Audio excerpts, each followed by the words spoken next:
Hello everyone.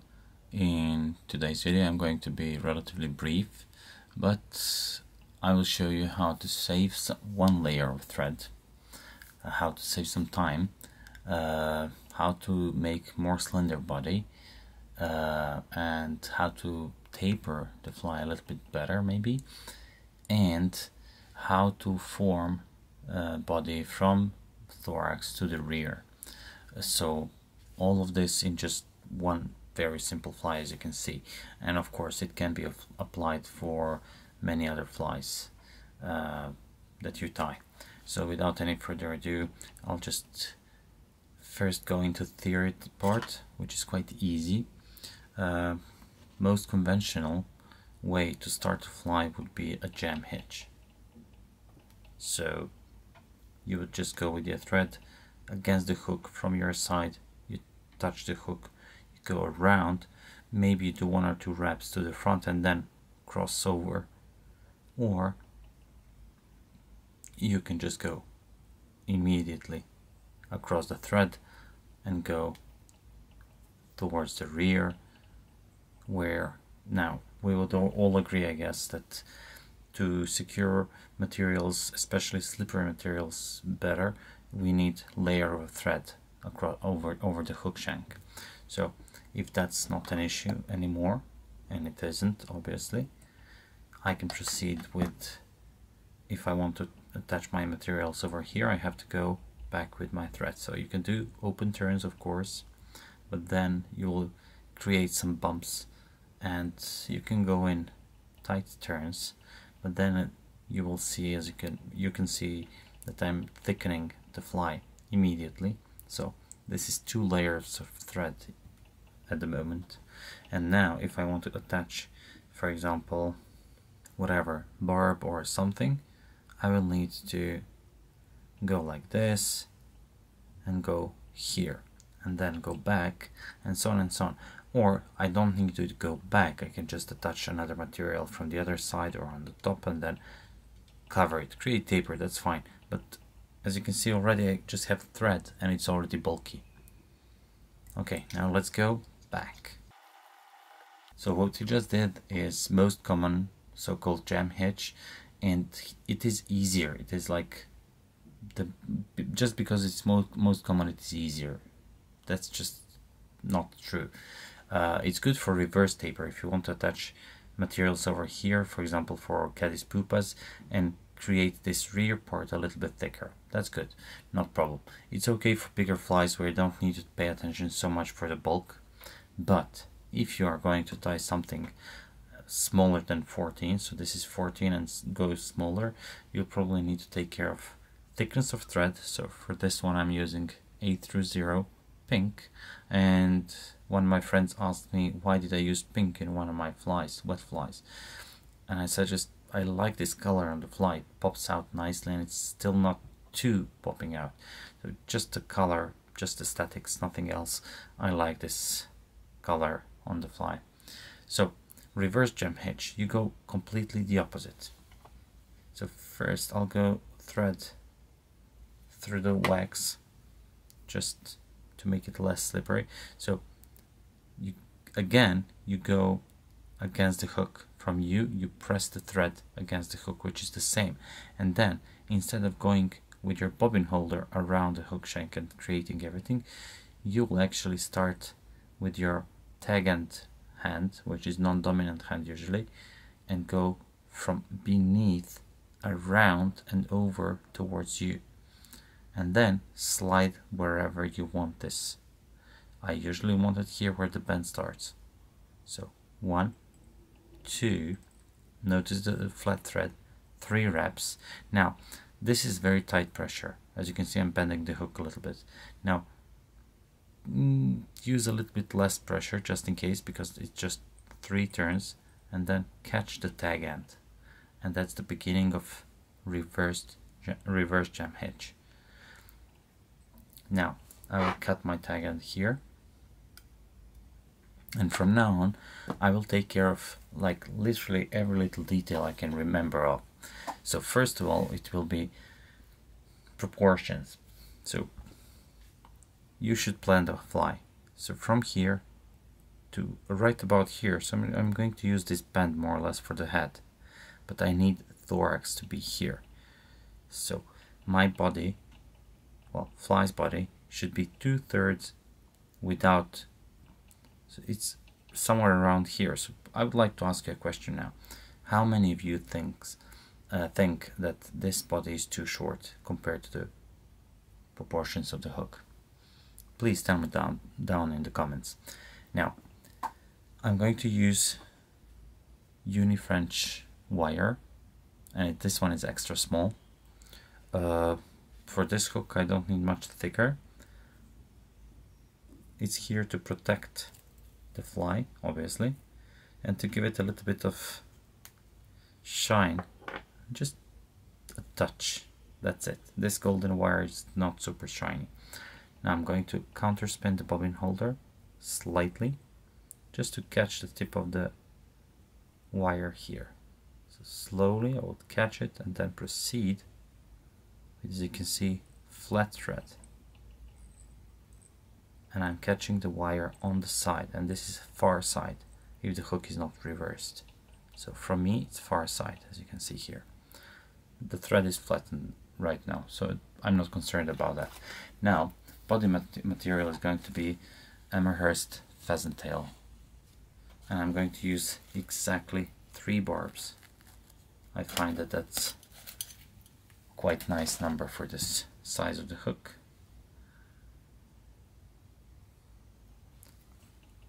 I'm gonna cut the tips, and as you can see, well, you cannot see, but I'm going to counterspin the bobbin holder. You can see now that the thread is corded a little bit here, and when it will jump into my fingers when I release the pressure. So what I'm going to do here, I'm gonna, well, let me just rotate so you can see better. Okay, remove the pressure here, and then align it, and then I'll just capture my materials along the hook shank. I failed to align this part here with a thread, which is okay now, but I wish I hadn't done it. But I'm gonna do these wraps here, and they're going to be removed because I'm going to use my rotation right now. So first wrap, I'm just gonna make like this until everything starts to run smoothly, and then I'm going to use rotation and cover the body evenly and nicely. And when I reach the point where I stop my thread here, I can actually catch and tie off the material.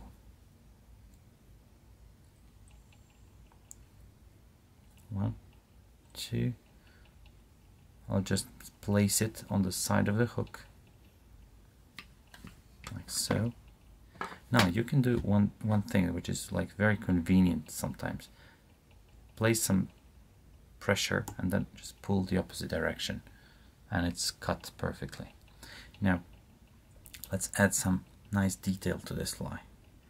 I'm going to rib, but I'm first gonna add this tag over here. And I think this does 2 things: aesthetics, obviously, and adds a little bit of weight, which I need here because I want body to get submerged. The whole point of this fly is to have the body submerged below the water film, below the surface.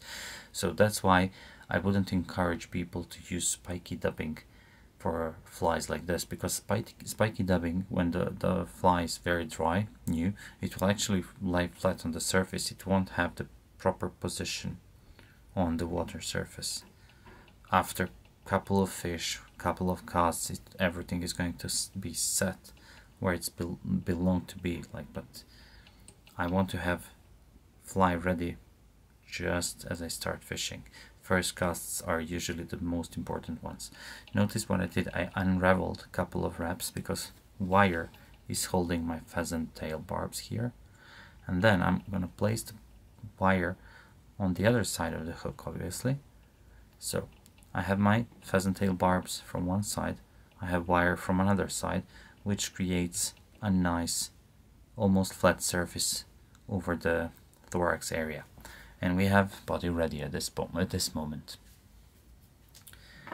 Now for the wing part and the wing case cover part, I'm going to use, as you can see here, 3 CDC feathers, diamond shaped or triangle shaped, and I'm going to align those tips nicely, as you can see here. Then pull those barbs to have them together. Then this is too short if you have it one length. So imagine this. I'll just manipulate it in my hands. So you need those wings to be like so, which means that this part that I'm holding here has to be above the eye. So when you go back, if you measure like that, this is too short. You need to extend exactly by this width here, from the eye to the beginning of the thorax. So this is what I'm going to do.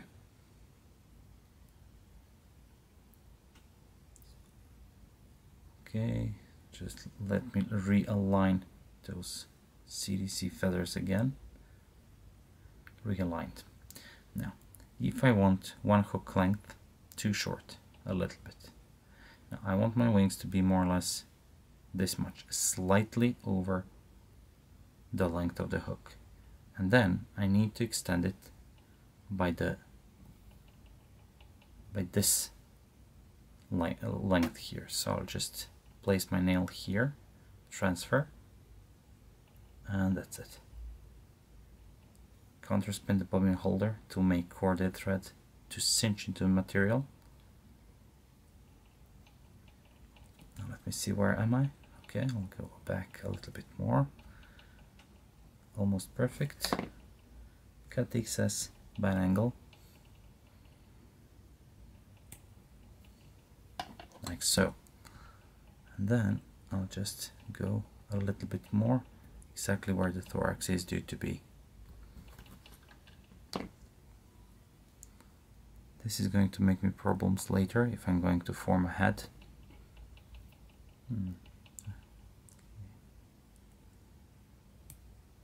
This is it. Not. Okay, now the last material here, Squirrel Mix Dubbing. I made a video about it. It's called Squirrel Mix Dubbing, I think.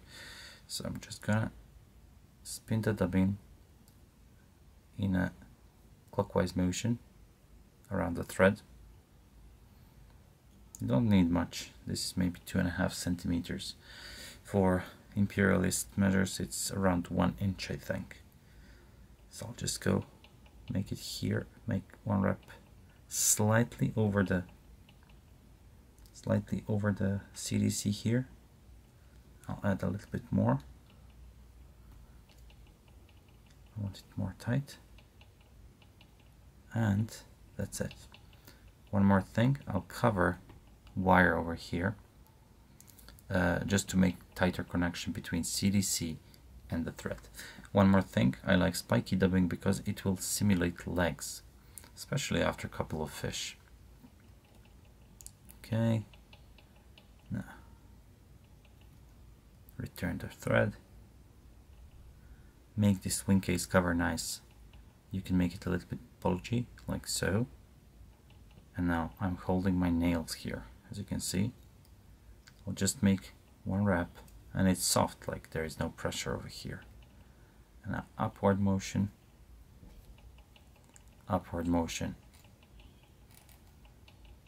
and it's time to finish off the fly. As you can see, those wings are a little bit longer.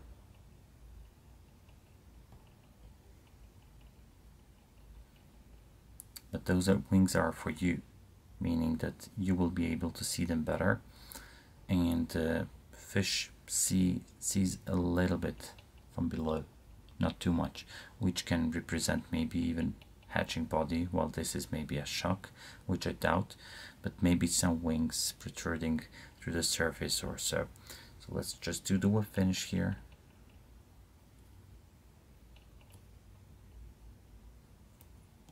And one more. Flat thread is imperative here. Tighten to the rear. Okay. Press my blade against the thread, and that's it.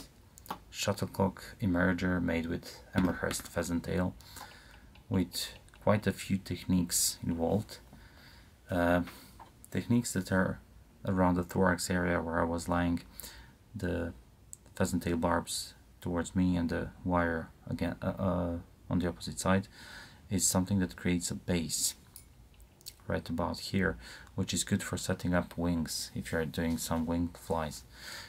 So consider that if you're tying some flies with wings.